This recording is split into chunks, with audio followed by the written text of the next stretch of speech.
Next on AM 1480 WLEA, the Newsmaker Show. Here's Brian O'Neill. Tuesday, October 15th, 2019. Glad to have with us Alfred University history professor, Dr. Gary Ostrower. Dr. Ostrower, thank you for joining us. Hey, glad to be here.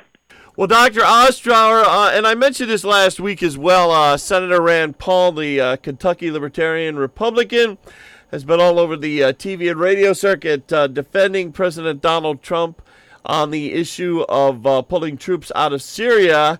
He's kind of the Lone Ranger on that one, though some big conservative talk show hosts also support the president's move here.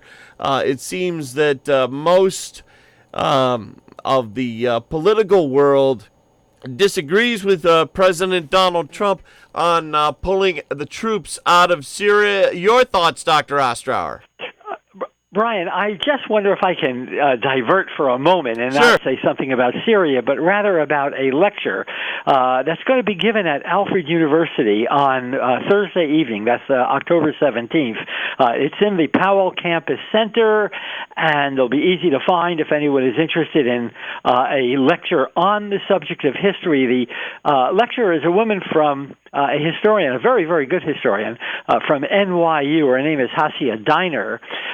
Her specialty tends to be issues of immigration and Jewish history and whatnot. She wrote an excellent book, a really top-notch book on the subject of Jews and the Holocaust, the reaction of American Jews to the Holocaust, not so much during the war, but after the war. Anyhow, if people are interested in this general subject, I certainly recommend that they show up at, that would be at 5:30 p.m. That's around dinner time, 5:30 p.m. In Powell Campus Center on the AU campus. Now, she may have something, for all I know. She may have something to say about Syria. Rand Paul is more or less alone in the Senate. The president is always going to have a certain number of cheerleaders on Fox News and elsewhere, But there's a great deal of criticism and a great deal of head scratching as to why he did what he did. And I think it's there are two things here that we ought to keep in mind. Number one, he made a decision to remove American troops from Syria without speaking, without any consultation with members of the Department of Defense, with his defense secretary, with members of the State Department, including, I might add, his Secretary of State, Mike Pompeo. It's puzzling. I mean, here's a president who's running his foreign policy, if you want to call it a foreign policy, by the seat of his pants. He's running it based on impulse. He's running it based on these tweets that he sends out. He's not very knowledgeable about the Middle East. I think that most people would agree with that. This is a very, very troubling thing. Secondly, it's not only that he didn't consult with people who know what they're talking about, but he did not. He essentially pulled the rug out from under our allies in this area. Our allies were the Kurds, and I think that most people at this point know a little bit about this. The Kurds have been fighting on our behalf against ISIS at least since 2011, and to a certain extent even going back further than that. The Kurds are a people, a kind of a nation, if you will, but it's a nation without a state. And things get complicated because there are Kurds in Syria, in Turkey, in Armenia, in Iraq, and in Iran. In other words, in 5 different countries in that area. There are about 40 million Kurds altogether. They've wanted their own state ever since World War I ended. In 1919, they were promised their own state by the American president, but not only by the American president, by a number of other countries as well. And that promise has not been fulfilled. And consequently, the Kurds have done what lots of other people seeking their independence have done. They've resorted occasionally to force. They've engaged in violence, including within Turkey, violence against the Turkish government. The Turks, on the other hand, have then said, all right, the Kurds, we're going to define the Kurds as terrorists. And so there has been something of a low-level war between the Kurds and the Turks ever since. There are many Kurds who live in Turkey. There are many Kurds who are perfectly peaceful, so to speak, within Turkey. But the Turks have never granted the Kurds, any semblance of serious autonomy or independence. And consequently, that serves as something of a background to what happened over here. So President Trump had a conversation with the Turkish president, who's something of a would-be dictator. And again, following that conversation without any consultation, the president said, "We're pulling out." Now, why that's important to the Kurds is that the United States has protected the Kurds against the Turks. We've had joint how shall I put it, patrols in that area in Turkey or actually on the Turkish side of the border with Turkish troops. And to the extent that the Americans have been there, the Kurds have been protected. Now, by withdrawing the troops, which is really a gift to the Turkish president, the Kurds are put at risk. And as a matter of fact, within a period of 24 to 48 hours, the Turks invaded Syria, where those Kurds are located, and they're destroying them. They're killing them. The Kurds they have been our main defense against ISIS in that area. Well, there have been apparently hundreds and maybe even thousands of ISIS prisoners now who have escaped because the Kurds are no longer there to isolate those ISIS fighters, to imprison them. It's a mess. It's going to be even more of a mess.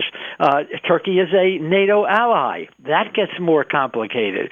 But the larger point is that what you have now is increased violence, increased anarchy, increased complications in an area of the world that was already reeling by civil war and so forth. And I know I've kind of said probably more than I should have at this point, but I can only say that there is no good reason to believe that the American betrayal of the Kurds, the American betrayal of the Kurds, is going to be noticed by other countries, including, I might add, the Israelis.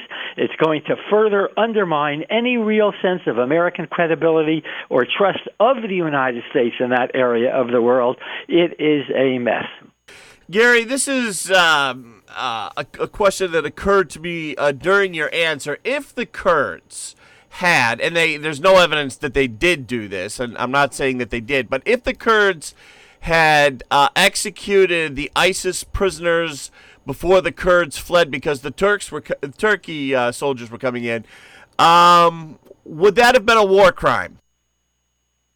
Absolutely. If you kill prisoners of war, it is a war crime. And even though the ISIS may not constitute a state in a formal sense, and therefore those prisoners may not have the status, if you will, of prisoners of war in a traditional, conventional way, there's no question that would have been a war crime. Listening to the different talk shows here on WLEA and catching some of them on TV, it seems that a lot of the conservative talk show hosts are backing the president on this one. I read a poll that came out in January by the Pew Research Center, and it said that most Americans, and their number was 41%, 41% of Americans were against pulling troops out of Syria. Don't know what the feeling is at the moment. It's a little early. Haven't seen any current polls on that. Do you think that decision will play in 2020 November when Americans go to vote as far as the White House election goes, Gary? I think one of the reasons that Trump did this, not only is it a gift to the Turkish president, and I might add, it is also a gift to one other country, and that is to the Russians, to Putin. As a matter of fact, if you look over the course of the last 3 years, you're going to find that probably the one consistent element in American foreign policy as made by President Trump is the degree to which it has aided the Russians. And the reason why this is a gift to the Russians is because the Russians want nothing nothing more than America out of the Middle East. And this means that, this is further evidence that Trump is removing the Americans from the Middle East. It's going to increase Russian influence there, and it's going to diminish American influence. And I might add, by the way, that for the first time in decades, there is a Saudi Arabian delegation in Moscow meeting with the Russians. Recently, the Israelis have met with the Russians. People cannot trust the United States any longer. They certainly can't trust American promises of support, of defense, and therefore I think they're going to make their peace with the Russians, so to speak. It's going to certainly increase Russian influence in that area of the world. But let me go back, in a sense, to your main point. President Trump said during 2016, during the campaign, that he wanted to, reduce the American presence in the Middle East. He wanted to end American presence in these wars, which is kind of ironic because he had criticized President Obama when he removed troops from Iraq back in 2010. And of course, we know what happened after that. It meant the rise of ISIS. And yet President Trump is doing the same thing here in 2019. I think that he's doing it because he wants to say that he has, fulfilled a campaign promise. In that sense, I think there are a lot of Americans kind of agree that, we would like to, reduce our presence in the Middle East. We want to get out of these never-ending wars. But one has to keep in mind that when you, leave precipitously, when you leave so suddenly, as Trump has just done from Syria, there are consequences. And the consequences may be worse than, leaving our troops there. The United States does not have very many troops in Syria. We obviously are going to have zero troops there within probably a week or 2 weeks or so. But it means, that number one, we have betrayed our allies. Number two, it's going to lead to the further fragmentation of Syria, and that fragmentation is going to be, I think, very, very troublesome, not only to the United States in the long run, but to many of our allies in Europe, or our so-called allies in Europe, because they also are having doubts about American foreign policy. And it's going to, I think, complicate the relationship of all of the other countries, including Iraq and including Israel, in that particular area of the world. Has the Israeli Prime Minister spoken out on this? Are you aware of that, Dr. Ostrower? He has not spoken out on this. There are Israeli politicians or former politicians who have denounced the sudden withdrawal from Syria, but Netanyahu, the Israeli prime minister, has said nothing up to this point. And I think he said nothing because he has tied himself so very, very closely to President Trump that he has a real dilemma. On one hand, he's probably, and I'm guessing now, he's probably just horrified in some ways and puzzled, bewildered by what the Americans have done, and yet I think that he feels that he's not in a position to criticize the President Trump publicly. Talking to our regular Tuesday guest, Dr. Gary Ostrower from Alfred University. Latest Trump tweets blaming John Bolton for some of the leaks in the past when Bolton was in the White House. What do you make of that, Dr. Ostrower? Well, Bolton said yesterday, apparently, or he was reported to have said yesterday during some of the testimony in Congress. He was reported to have said that Trump's Ukrainian policy, his efforts to get the Ukrainians to investigate the Bidens, he called it something like a drug deal, meaning, in other words, that this isn't a foreign policy, and you don't conduct foreign policy through a private lawyer, namely Rudy Giuliani. I think that Giuliani's role in this whole thing is a real puzzle. We now know that some of Giuliani's own associates have been arrested. Giuliani apparently is under investigation. This is one heck of a way to run foreign policy. It's a mess, okay? It's just as much of a mess, I suppose, as what's happening in Syria. And consequently, as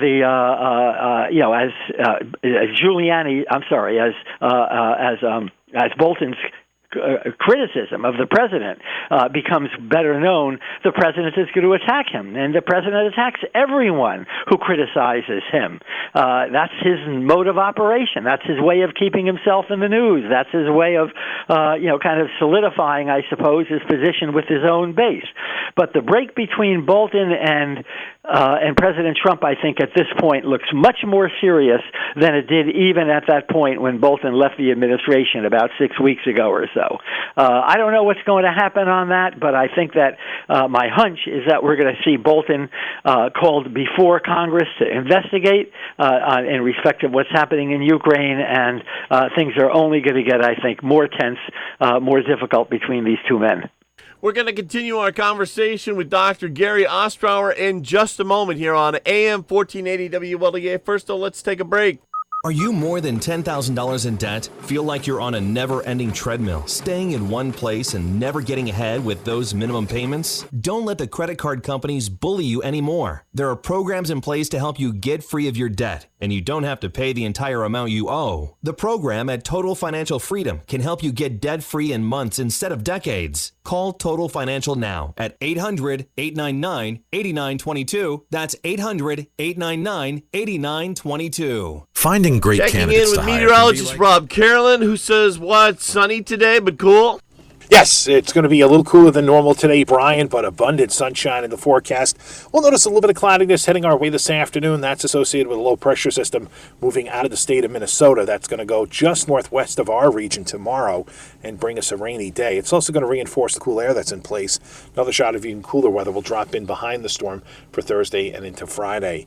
Brian, today we'll have mostly sunny conditions. Look for a little bit of patchy cloudiness through the afternoon. We're 60 to 65. Sunrise this morning at 7:24. The sun sets tonight at 6:29. We'll have increasing cloudiness overnight. We're 45 to 50. Storm means rainy and breezy weather for tomorrow. Highs are going to be about 60 to 65.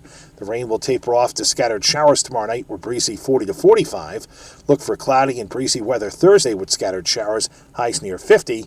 We're partly sunny with highs in the 50s on Friday, Brian. Thank you, Rob. Back to Dr. Gary Ostrower, reading of a tweet here that President Trump put out yesterday. The name of the tweet is Turkey's Actions in Northeast Syria. It's a long tweet, but basically what he says is he's cutting off the trade deal. It's a, $100 billion trade deal with Turkey, and they're going to increase tariffs on steel from Turkey by 50%. The list of things, sanctions that Trump is going to enact against Turkey goes on and on. What effect, if any, will this have, Dr. Ostrower? Well, I think in the short run, it's going to have no effect whatsoever. And let's remember that it was Trump's deal with Erdogan to remove American troops in the first place, which was a huge, huge gift to the Turks. Now, on the other hand, he's saying, well, we don't want the Turks to do too much damage to the Kurds, and therefore we're going to impose sanctions, and we're going to cancel the trade deal. Look, steel, okay? Yeah, we're going to place sanctions. We're going to place tariffs on Turkish steel. Turkish steel represents 0.4% of the entire Turkish economy. In other words, it is of no serious consequence whatsoever. In addition, it takes months and months and months before sanctions take effect. By that time, I assure you, there will be very, very, very few Kurds left in northern Syria. They will either have fled or they will have died. They will have been killed. This whole sanctions thing is really a charade. Now, it is possible that Congress, both Democrats and Republicans for a change, will agree to impose some serious sanctions on Turkey. But President Erdogan said as recently as last night that he is not going to be deterred by the opinions or the criticisms of foreign powers. In other words, he is going to campaign. He is going to continue his campaign, his military campaign against the Kurds, and I have absolutely no doubt that he will, in fact, keep that promise in a way that President Trump obviously does not keep many of his own promises. Erdogan is serious, and I think that the Kurds are in deep, deep trouble as a result of all of this. Winding down on our show with Dr. Gary Ostrower. Dr. Ostrower, I wanted to tell you, I was in what we call the old newsroom, or the storage room now, here at WLEA over the weekend, and I stumbled onto a box of cassettes from the 1980s, which gives us the opportunity once again at the end of the year and the beginning of the new year, the last week of 2019, the first week of 2020, to play old archives of the Kevin Doran Newsmaker shows from the 1980s. One of them, Dr. Ostrower, was apparently with a well-known historian named Robert either Farrell or Farrell. Have you ever heard of him? Oh, not only had I heard of him, I have known him. Not well, but Bob Farrell and I were researching together at the Truman Library back, and this would go back to about 2000 and I guess around, no, it was earlier than that. It was probably maybe in the late 80s, maybe 1988 or 1989 or so. As a matter of fact, one of the evenings that we were there, we were staying in the same bed and breakfast. There was a tornado warning, and so we had to go down into a tornado cellar for about 45 minutes while we awaited the all-clear signal. We were in Independence, Missouri, as I say, at the Truman Library. And then, the sirens wailed, and we knew that we were free and so forth. But Bob Farrell was a superb historian of American presidents, of American foreign policy, particularly during the 1920s and the 1930s, that is researching during that period. And he was he taught at Indiana University. He was one of the best diplomatic historians in the country for, I'd say, at least 20 to 30 years. Well, that's amazing. Yeah, when I was listening to the show as I was loading it from cassette onto computer, or digital, as we say, I was thinking, I wonder if Dr. Ostrower knows this guy. Turns out that you did. So, those will be very interesting shows. We'll do that like we've done for the last 2 years here on Newsmaker. Just about out of time with Dr. Gary Ostrower. Any final thoughts, anything I did not bring up that you wanted to, Gary?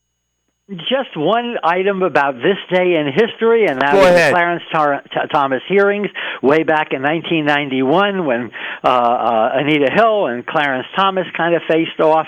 Very, very few historians today believe that Clarence Thomas was telling the truth about his encounters or his non-encounters with Anita Hill. Bob Heinemann, who's not a historian, he's a political scientist, is one of the very few, to my knowledge, who continues to believe that Thomas was telling the truth. Be it as it may, it was one of those fascinating moments in recent American history. Did you watch the hearings at the time on TV, Gary?